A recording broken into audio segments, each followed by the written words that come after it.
compose de telles strates n'est connu que suite à de longues recherches utilisant la technologie du XXe siècle. Pourtant, Dieu nous a communiqué cette information dans le Coran, qu'il a rempli de miracles scientifiques il y a 14 siècles.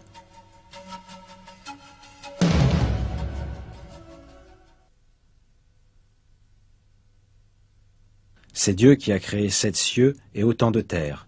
Entre eux, son commandement descend, afin que vous sachiez que Dieu est en vérité omnipotent et que Dieu a embrassé toutes choses de son savoir.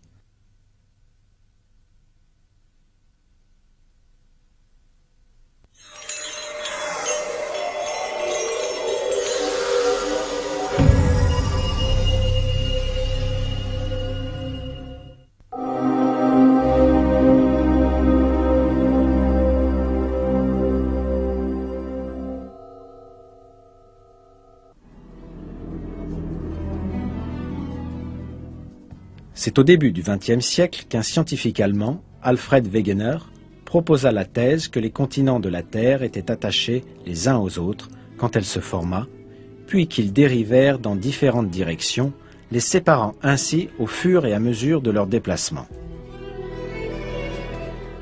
Cette théorie de Wegener a été prouvée dans les années 1980.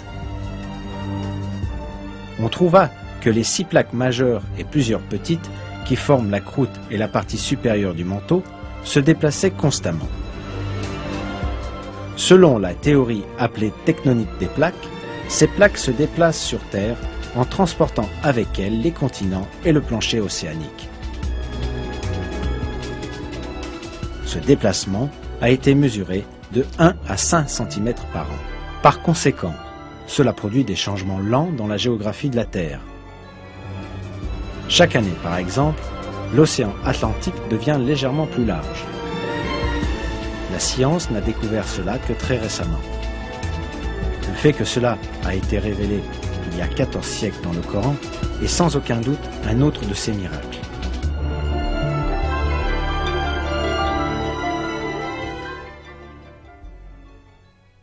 Et tu verras les montagnes, tu les crois figées, alors qu'elles passent comme des nuages. Dieu fait référence au mouvement des montagnes comme une dérive dans un verset du Coran. Aujourd'hui, les scientifiques modernes utilisent aussi le terme de dérive des continents pour ce mouvement. C'est sans aucun doute un grand miracle que ce fait scientifique ait été révélé au 7e siècle, quand les conceptions de la nature de l'univers étaient fondées sur les superstitions et les mythes. C'est une autre preuve très importante montrant que le Coran est la parole de Dieu.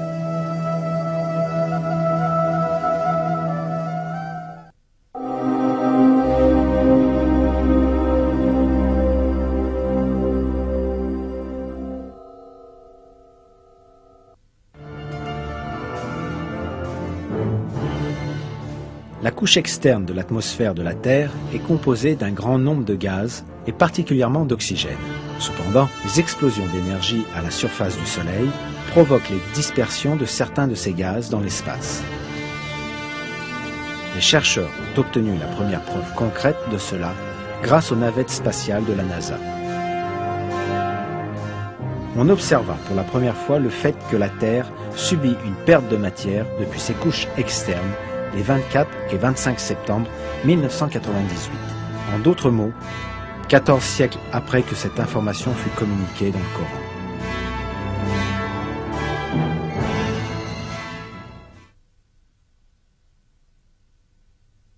Ne voit-il pas que nous frappons la terre et que nous la réduisons de tous côtés?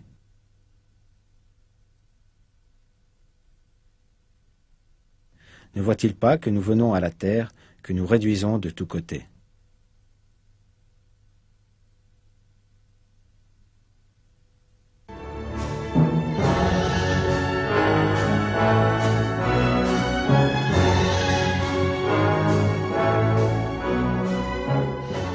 Ces versets peuvent aussi faire référence à des pertes de terre sous un autre aspect. Aujourd'hui, les calottes polaires fondent et le niveau de l'eau dans les océans augmente.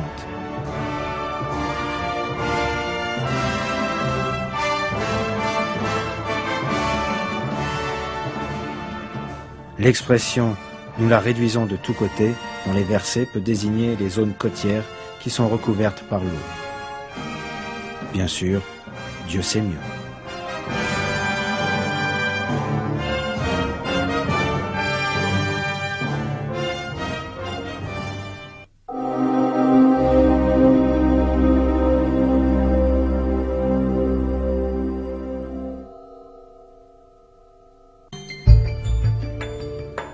Le physicien britannique Paul Dirac, qui remporta le prix Nobel de physique en 1933, fit une découverte très importante.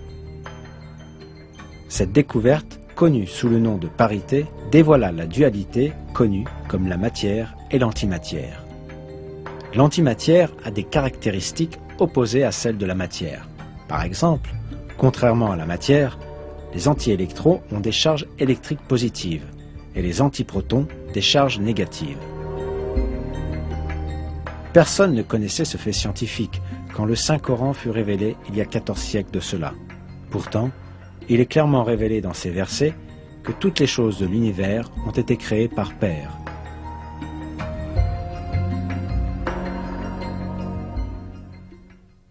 Louange à celui qui a créé tous les couples de ce que la terre fait pousser, d'eux-mêmes et de ce qu'ils ne savent pas.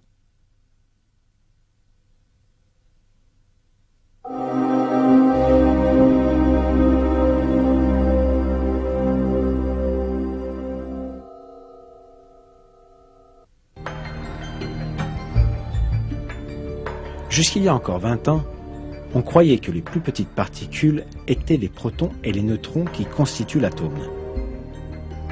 Mais les avancées de la science et de la technologie ont réfuté cela.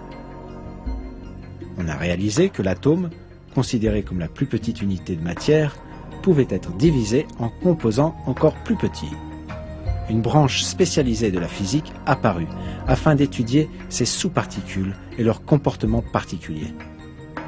La physique des particules.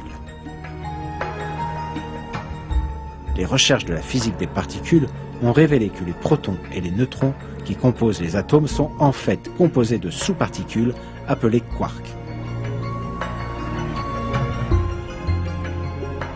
Ce fait n'est apparu qu'au cours du dernier siècle, mais il fut révélé dans le Coran.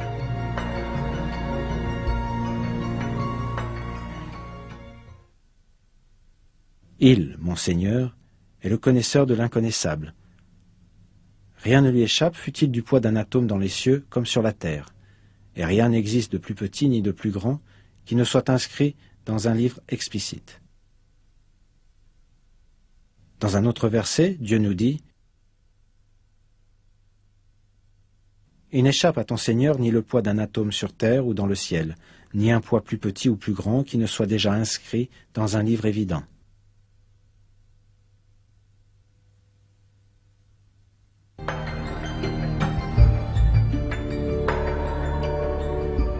Ces versets font référence à l'atome et à des particules encore plus petites.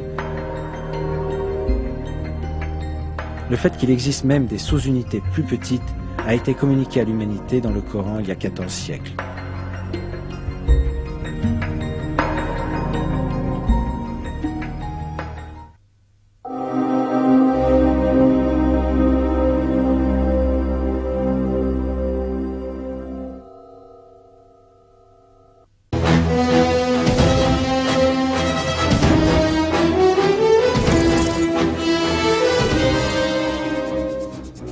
Le XXe siècle a vu de nombreuses grandes découvertes concernant les phénomènes célestes dans l'univers. L'une d'entre elles est le trou noir.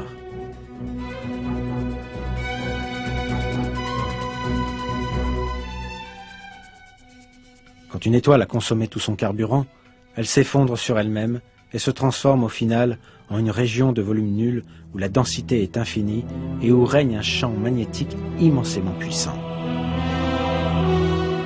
Ceci est appelé un trou noir.